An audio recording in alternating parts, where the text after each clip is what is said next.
Hello नमस्कार, मी Suvarna home kitchen मध्ये परत एकदा तुमचं अगदी मनापासून स्वागत. सगळ्या सबस्क्रायबरचे धन्यवाद, सगळ्या व्ह्यूअर्सचे धन्यवाद. आज मी तुम्हाला खूप छान अशी बघून तुमच्या लक्षात आलंच असेल की मी कुठली रेसिपी दाखवतेय. तर मी आज तुम्हाला खूप छान अशी रानभाजीची एक अगदी उन्हाळ्यातच फक्त मिळणारी अशी रेसिपी दाखवणार आहे, ती म्हणजे भोकराची भाजी. तर भोकराची भाजी पुष्कळ ठिकाणी वेगवेगळ्या पद्धतीने केली जाते. मी आज माझी जी पद्धत आहे ती तुम्हाला दाखवते. तर भोकरं फक्त उन्हाळ्यात येतात आणि ते शक्तिवर्धक, पित्तनाशक, म्हणजे जो उन्हाळ्यात आपल्याला पित्ताचा किंवा मग कफाचा जो त्रास होतो ना, तो ह्या भोकराच्या भाजी जर खाल्ली तर तो होत नाही. म्हणून हे फक्त उन्हाळ्यातच येतात.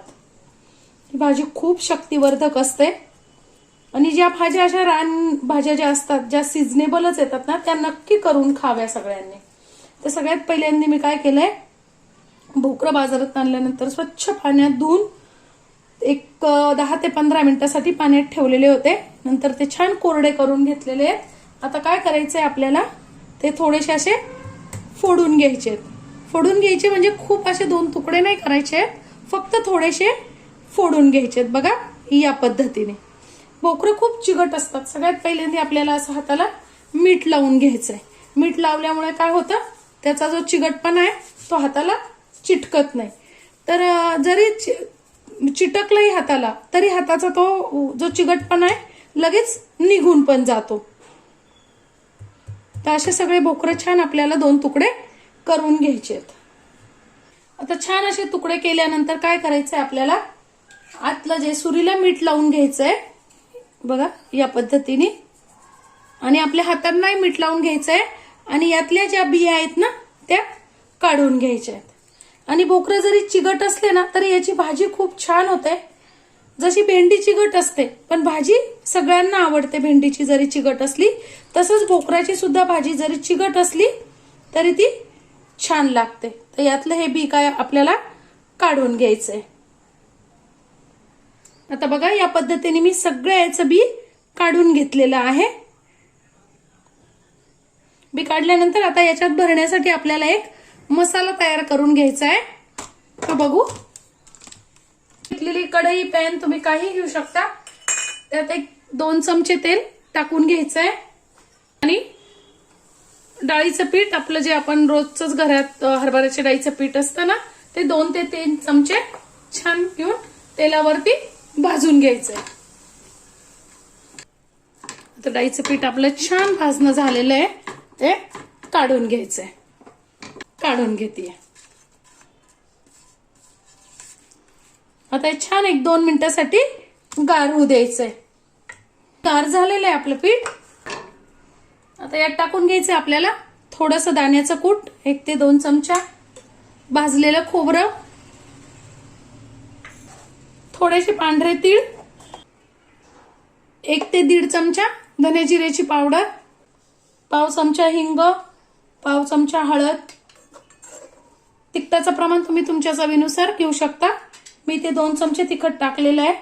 1 चमचा मसाला वर्षभराचा साठवणीचा जो मसाला असतो ना, तोच टाकलेला आहे, 1-1.5 चमचा. आणि हे छान आपल्याला आता मिक्स करून घ्यायचं आहे.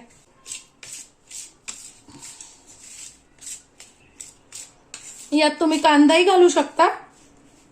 अगदी बारीक चिरून कांदा घातला तरी छान लागतो. आणि यातच टाकून घ्यायचंय आता आपल्याला 1 चमचा मीठ. मीठ तुम्ही कमी अधिक चवीनुसार करू शकता.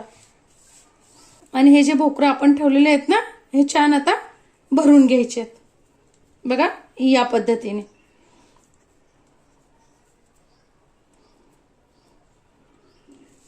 लगेच भरले जातात, छान होते भाजी एकदम.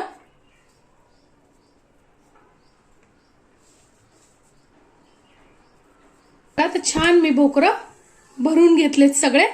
आणि थोडासा हा मसाला उरलाय पण तो आपण नंतर भाजीत वापरणार आहे. घेतलेला आहे.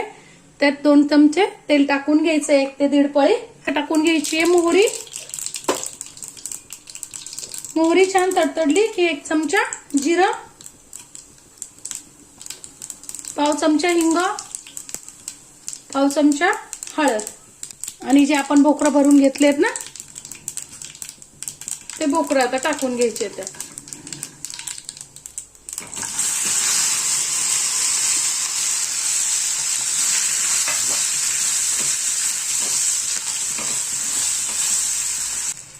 अर्धा चमचा मीठ, आपण मीठ मसाल्यात पण टाकलेलं होतं ना त्यामुळे वरतून फक्त भोकरासाठी थोडंसं अर्धा चमचा मीठ टाकून घ्यायचंय. तुम्ही चवीनुसार कमी अधिक करू शकता. 7 मिनिटासाठी कमीत कमी 5 ते 6 मिनिटं तरी वाफवून घ्यायचे.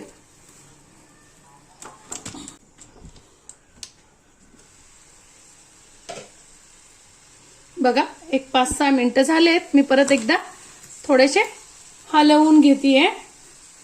छान वाफले गेलेत पण अजून पूर्ण नाही झालेले. आता काय करायचंय आपल्याला, हा उरलेला मसाला यात घालून घ्यायचा आहे आणि परत एक 4 ते 5 मिनिटासाठी वाफवून घ्यायचे. बघा मस्त अशी भाजी आपली तयार आहे. मी टाकून घेतेय कोथिंबीर. भाजी तुम्हाला कशी वाटली कमेंट्स मध्ये नक्की सांगा. चॅनलवर नवीन असाल तर चॅनल सबस्क्राईब, लाईक आणि शेअर करा. धन्यवाद.